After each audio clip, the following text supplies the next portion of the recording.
xuddi men uchun yozilgan she'r ekan. Bitta eshitib ko'ringlar-da. Qilib dunyo tashvishin, kundan kun ortib ishim. Ko'rsatilsa qilmishim, Allohga nima deyman? Namoz o'qimay yurdim, pulni ketidan quvdim, gunohlarga qo'l urdim, Allohga nima deyman? Qaradim nomahramga, tatu chizdim tanamga, berildim ays sanamga, Allohga nima deyman? Tavba islommi dinim? Olmabman-ku hech ilm, g'aflatda o'tdi kunim, Allohga nima deyman?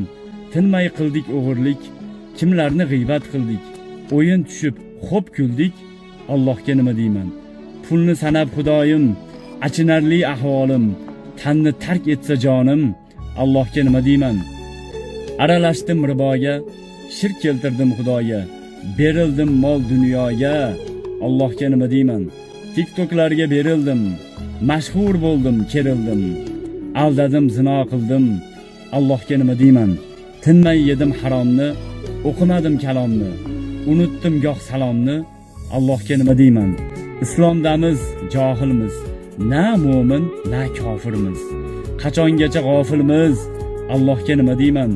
Qiynalmasa vijdonim, zikrsiz o'tsa onim, Azroil olsa jonim, Allohga nima deyman? Nomahram qo'lin tutdim, xilvat vaqtini kutdim, eyvoh, haqni unutdim, Allohga nima deyman? Allohga nima deyman? She'r muallifi Muhammad Husan Marg'iloniy.